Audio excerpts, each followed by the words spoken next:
Christopher Nolan, Martin Scorsese, Steven Spielberg, Stanley Kubrick, and David Fincher.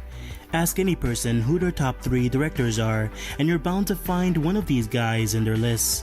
Are these directors deserving of their praise? Yeah. Well, yes, as each of them have spent years crafting some of the best movies of all time. However, it's rare to see someone cite unknown directors, those that have operated in Hollywood for years, but for some reason haven't burst onto the public spotlight. In this video, I want to bring attention to one director in particular, a director who's arguably one of the best genre filmmakers working today, but sadly hasn't gotten much attention. I'm of course talking about Matt Reeves, a filmmaker who's been active since the late 90s, yet has only worked on 8 films in the span of 26 years. Why so small? This is due in parts to his years writing and directing for television, but it's also due to his approach to filmmaking. Reeves is a very detail-oriented director who places emphasis on emotional impact. As a result, his films are often slower and character-driven, with a meticulous approach to writing scenes. Whether it's to maximize the impact of a betrayal, or to make the audience feel sorry for a hopeless murderer.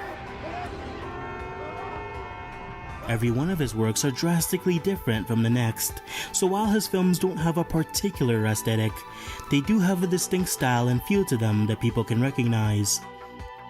In a film landscape where studios churn out lifeless blockbusters yearly, it's rare to see a director with an uncompromised vision.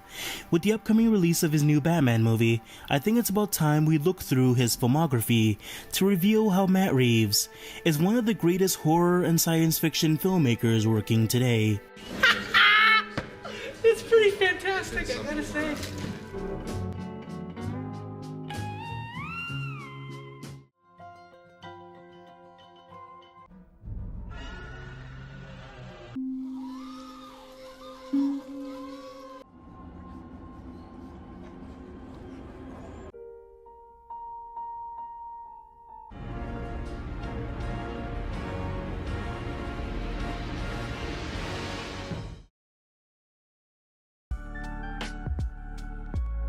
What exactly is Matt Reeves' filmmaking style? What does he have to offer? Well, it's actually quite simple. Reeves' filmmaking style revolves around 3 key elements: emotion, character, and perspective. Whether it's a society of talking hyper-intelligent apes or a giant monster destroying New York City, Matt Reeves always chooses to keep us on a ground level with his characters and finds humanity in unexpected places. This is primarily accomplished through the use of perspective in his camera work. Reeves often uses a ton of point-of-view shots, a camera technique that lets us see through the eyes of a character. If not that, he also employs a lot of close-ups that lets us see all the emotions a character experiences, especially in the eyes. This style keeps us with the characters at all times, and allows us to relate and empathize with them. His characters are never really one-dimensional. There's always something boiling under the surface, desperately trying to show itself. Whether it's held-in trauma, resentment, guilt, or anxiety, the audience is always made to understand what the characters are feeling at all times, and it's always something that at least one of us can relate to. Reeves cares less about spectacle and more about the emotion of a scene. That's why he excels at taking fantastical concepts and grounding them into something we can emotionally resonate with. Just wanted to give a quick thanks to WarpingFist for including me in this segment of the video. It means a lot and I really appreciate it. If you like any of his content, then you might enjoy this video that I made talking about how Marvel helped create Invincible and The Boys. Be sure to check me out, I promise you won't regret it. And now back to our very handsome host. Matt Reeves began making films at the age of 8 after his grandfather gifted him a Super 8 camera. He fell in love with the idea of being able to capture moments in time and manipulating the world as he saw fit.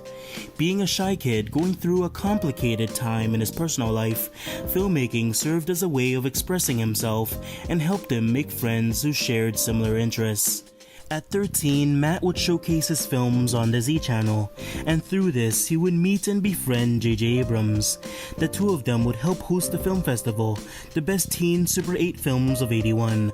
Here, Matt would showcase his film Stiletto, a 28-minute thriller inspired by films from Alfred Hitchcock. The festival was a surprising success. Not only was it featured in the Los Angeles Times, but it also caught the attention of Steven Spielberg, who hired both Reeves and Abrams to restore his old Super 8 indie films, Firelight and Escape to Nowhere. Over the next couple of years, Reeves would work on even more short films, such as a Raging Bull-inspired boxing movie titled The Loser. In university, Reeves would co-write a script titled Dark Territory, which would be bought by Warner Brothers and turned into Under Siege 2, a cliché action film with cheesy dialogue and a fantastical plot.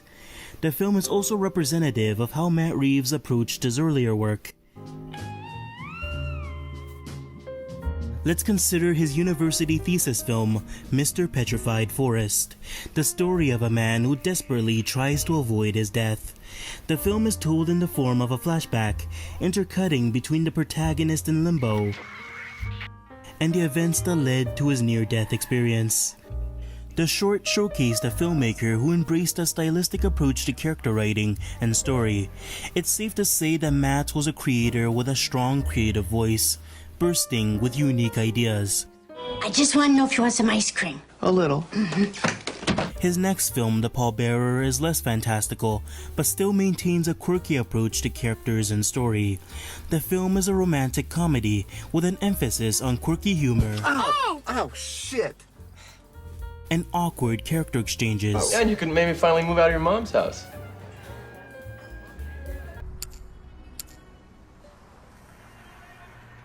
For a director who's known for his slower and more moody approach to filmmaking, it's strange to see him direct a full-on comedy with colorful visuals. Unfortunately, despite the great start with his student film, his first major production wasn't very well received.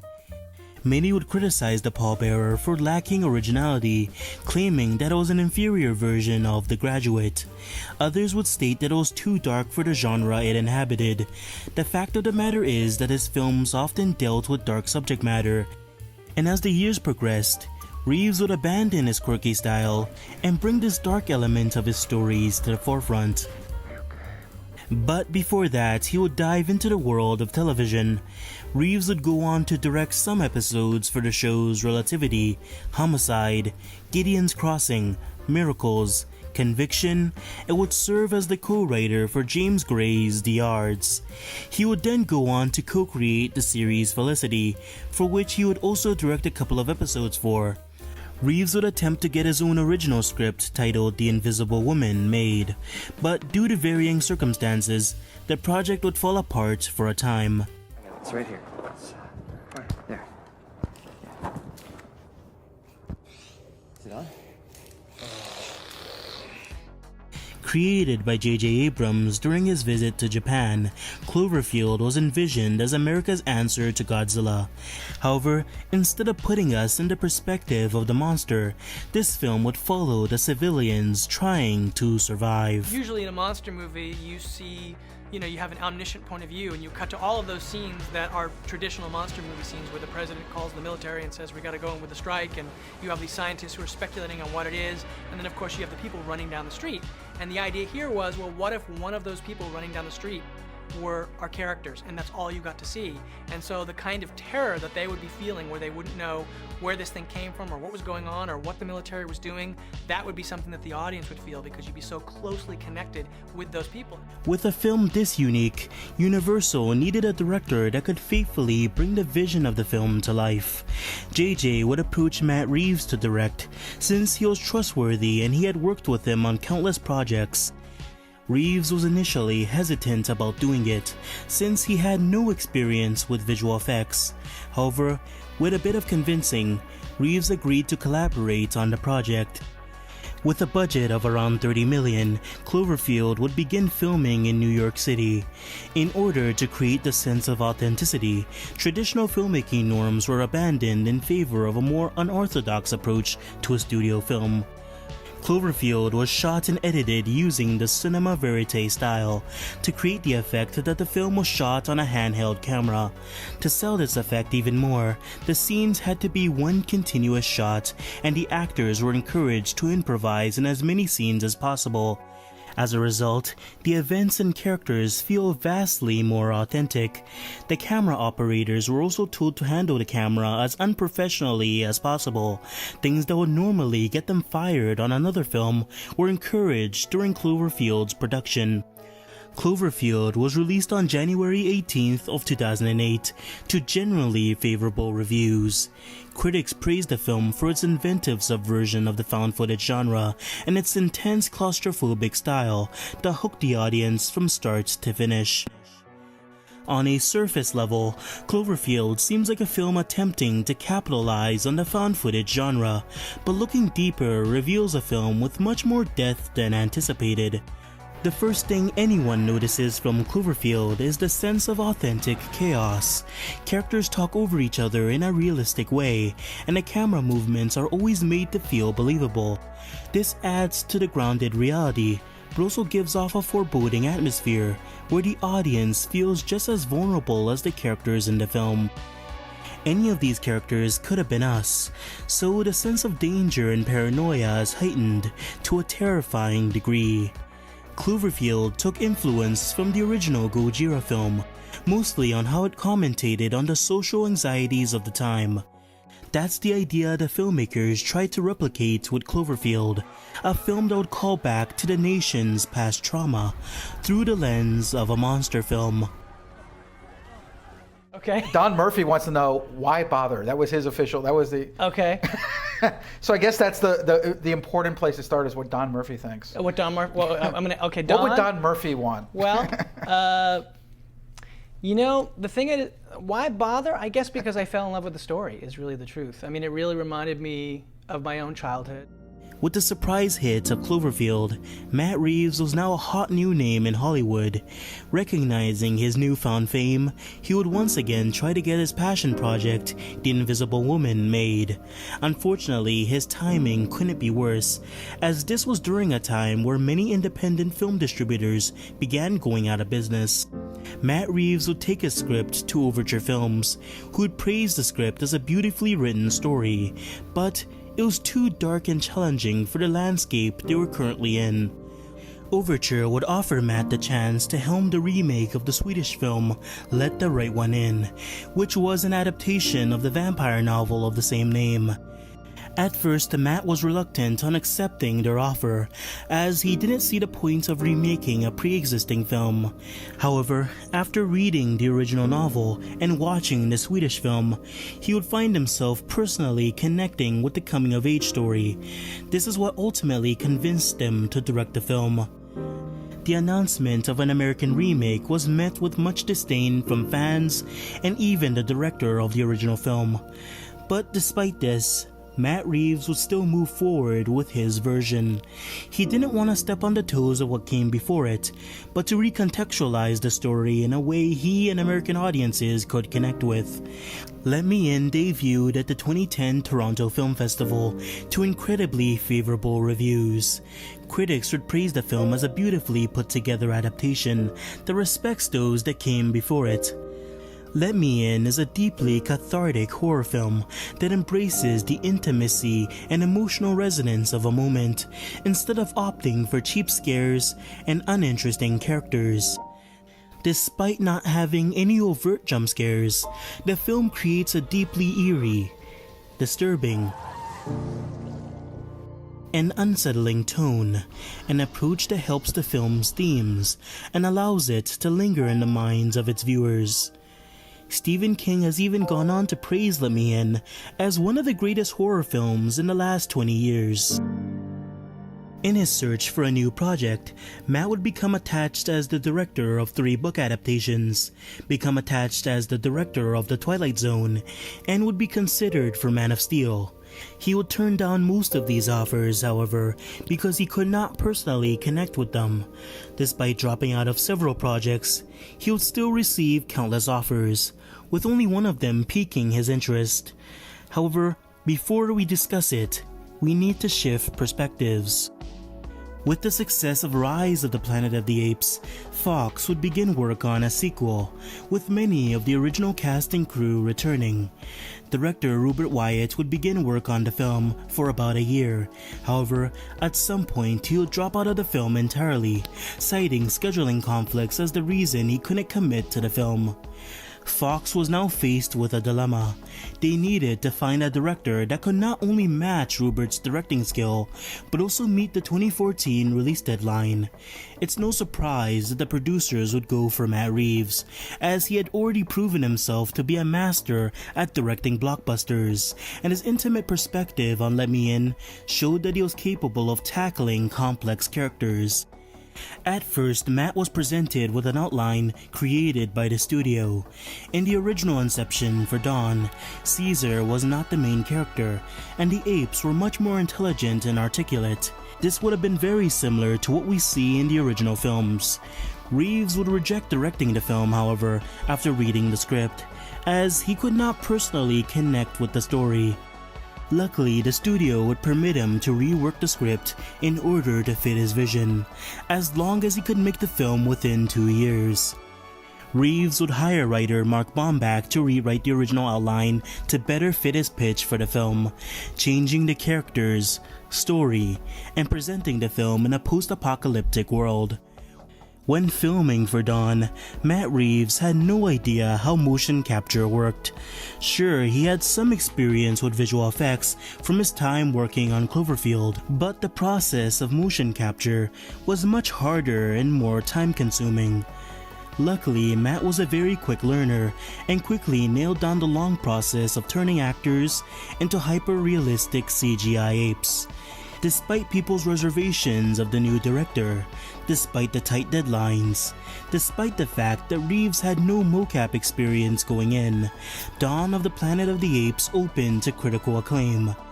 The film was not only good, but exceeded the last film in quality, quickly becoming the fan-favorite film of the trilogy. Critics praised the film for its intelligently crafted story that builds a boiling sense of tension until the climax, its well-written antagonist that the audience could sympathize with, the film's emotional resonance that prioritized character death over needless bombastic action scenes, and the incredible CGI that made it seem like the apes were truly present in the film.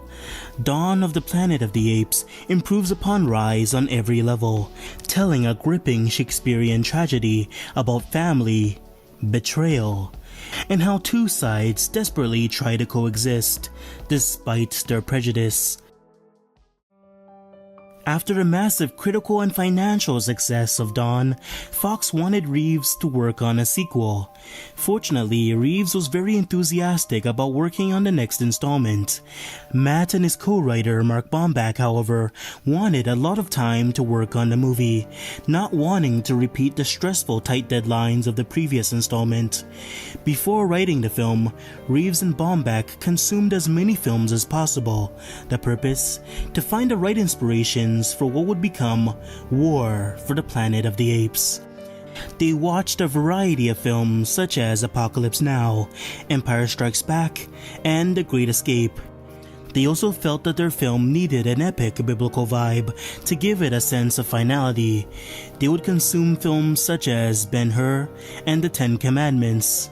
All this prep seemed to work out in their favor, because War for the Planet of the Apes released to overwhelmingly positive reviews. Many would praise Matt Reeves' focus on Caesar's inner temptations and his journey to save his own soul.